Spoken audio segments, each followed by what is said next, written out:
E no Fórum Econômico promovido pelo LIDE em Zurique, a capital financeira da Suíça, autoridades e empresários brasileiros discutiram a nova geopolítica mundial com a volta de Donald Trump à presidência dos Estados Unidos e o futuro do Brasil sob essa nova ótica. Em entrevista ao repórter Luca Bassani, o ex-governador de São Paulo, João Dória, confirmou que os setores produtivos e também políticos estão preocupados. Vamos acompanhá-lo.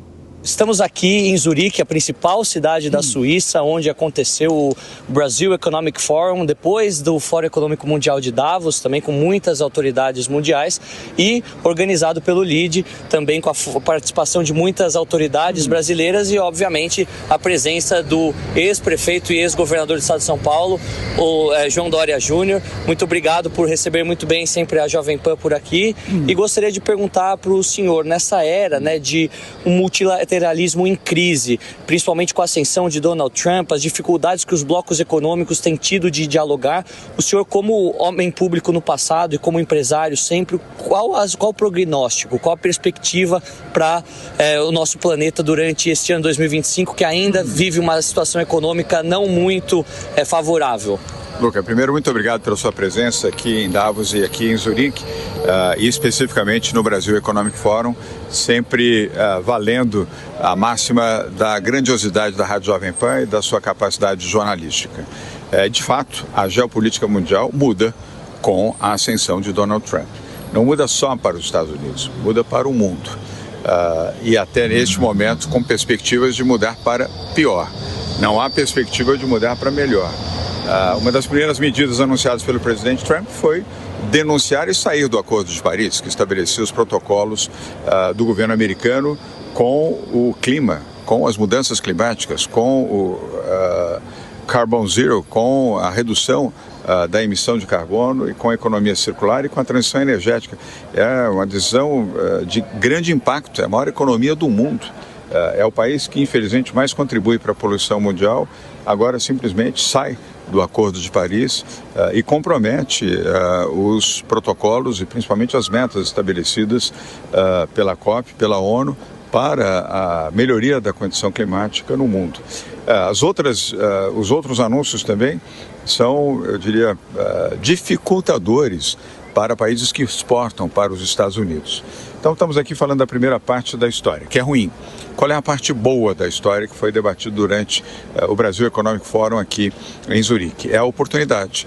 Toda dificuldade, Luca, traz a oportunidade. Se o Brasil souber aproveitar bem essa circunstância e a oportunidade imposta pela dificuldade do governo Trump, pode permitir ao Brasil uma saída olímpica brilhante. Exemplo, ampliando os seus negócios com a China, que já é o maior parceiro comercial do Brasil. Criando uma ponte mais sólida com a Índia. Ainda é muito tênue a relação brasileira com a Índia. O país tem mais de 1,5 bilhão de habitantes. Criando novas pontes com países africanos. Nigéria, 230 milhões de habitantes. Marrocos, mais de 90 milhões de habitantes. E são países com condição socioeconômica bastante razoável para segurança alimentar, para minérios, para a transição energética, por exemplo, setores onde o Brasil desempenha bem, sem contar com outras áreas. Então, esses foram temas debatidos durante o Brasil Economic Forum aqui em Zurique e foram debatidos também em Davos. Resta saber a outra parte da história, que é a situação dos conflitos. Será que o governo Trump vai agir para pacificar os dois grandes conflitos mundiais que nesse momento ainda persistem em Gaza e Ucrânia e Rússia? Se agir positivamente, esse pode ser um feito positivo. Por outro lado, quem ameaça tomar o Canal do Panamá, tomar a Groenlândia e assumir o controle do Canadá, não me parece alguém que esteja com disposição pacifista. A gente sabe que o ano de 2024, economicamente, não foi um ano desastroso, mas foi um ano preocupante, com o aumento do dólar, a inflação também subindo bastante e algumas medidas do ministro da Fazenda, Fernando Haddad, sendo contrariadas por algumas alas do Partido dos Trabalhadores, pelo próprio Planalto. Como que o senhor e o empresariado brasileiro observam essa situação e como vocês acreditam que no ano de 2025 isso possa ser contornado? Qual seria talvez a chave para um sucesso econômico ainda neste ano que se inicia neste mês de janeiro?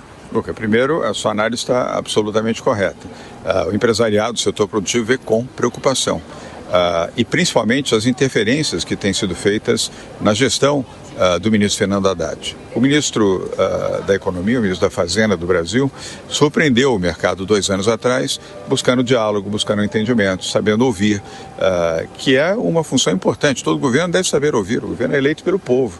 Você não pode agir e tomar decisões sem ouvir a sociedade civil, principalmente a sociedade civil produtiva, aquela que representa uma parcela significativa da economia brasileira. E assim fez Fernando Haddad. Surpreendeu positivamente. Por outro lado, o que surpreendeu negativamente? O grau de interferência partidária, política e decisões verbalizadas pelo Palácio do Planalto, contrariando e, inclusive, desqualificando medidas que seriam adotadas ou mesmo que foram adotadas pelo Ministério da Fazenda através do seu ministro Fernando Haddad. Isso gerou uma insegurança enorme no mercado, principalmente nesse final de ano, com aquela decisão que até hoje ninguém entendeu o porquê, de ser anunciado num pacote econômico que tinha tudo para ser positivo, de impacto saudável na economia, a colocação de que estariam liberados de impostos todos aqueles que ganhassem menos de R$5 mil. Até poderia ser uma medida, não se questiona que se ela é ou não justa, ela só era inadequada para ser colocada dentro desse decreto econômico. E gerou o que você sabe, e ouvintes e internautas da Jovem Pan também sabem, o que gerou um impacto terrível na Bolsa, a queda na Bolsa, o aumento do dólar, o aumento da insegurança jurídica, decisões de suspensão de investimentos no Brasil, dado a insegurança jurídica. Foi um final de ano ruim, quando poderia ter sido um final de ano bom. Se houver respeito ao Banco Central e se houver respeito às medidas que o ministro da Fazenda, com esmero, com cuidado, tem ouvido o mercado, repito, e desejar implantar, e mais, não houver erros de comunicação constantes e de repetidas vezes, nós poderemos ter um cenário melhor em 2025. Por enquanto, o cenário não é bom. E para finalizar, o dia 25 de janeiro, dia da cidade, do aniversário da cidade de São Paulo, 471 anos, cidade que o senhor foi prefeito e também governador, tendo essa cidade a principal do estado de mais de 40 milhões de pessoas. Qual o recado para a população paulistana, que também é muito assídua na sua audiência da Jovem Pan aqui, tendo sido tão importante também na política municipal e estadual? Luca, eu até acrescento aqui como ouvinte e como telespectador da Jovem Pan e da Jovem Pan News, a liderança da Jovem Pan de tantos anos. Eu acompanho a Jovem Pan, hoje assisto, além de ouvir, mas eu ouço a Rádio Jovem Pan, não se assuste, há mais de 55 anos. Então eu sei a força e a importância dessa emissora criada pelo Sr. Tuta, que infelizmente nós perdemos no ano passado. A Jovem Pan tem um papel importante, inclusive, na vida da cidade de São Paulo, naquilo que ela apresentou nas suas críticas, nas suas sugestões, nos seus debates, para fazer de São Paulo uma cidade melhor. Eu amo São Paulo, eu nasci aqui, sou filho de nordestinos, mas com orgulho daquilo que representa a história do meu pai e da minha mãe, mas muito orgulho de ter nascido em São Paulo e ter tido o privilégio de ter sido prefeito e também governador de São Paulo. São Paulo é uma cidade adorável, uma cidade afável no trato com as pessoas. Milhões de brasileiros de outras localidades vieram para São Paulo e continuam a vir em busca da oportunidade e todos eles são abraçados. Eu nunca vi nenhuma hostilidade a quem quer que seja, brasileiro ou não brasileiro, em São Paulo. Eu reputo como a melhor qualidade da cidade de São Paulo é o sentimento do seu povo, é aquilo que vai no seu coração, é a lembrança eterna de você ser respeitado, ser bem recebido. Estou falando aqui de maneira majoritária. Sempre há exceções de pessoas que não se comportam bem. Mas a cidade como um todo, essa sim se comporta bem. Então, parabéns, São Paulo.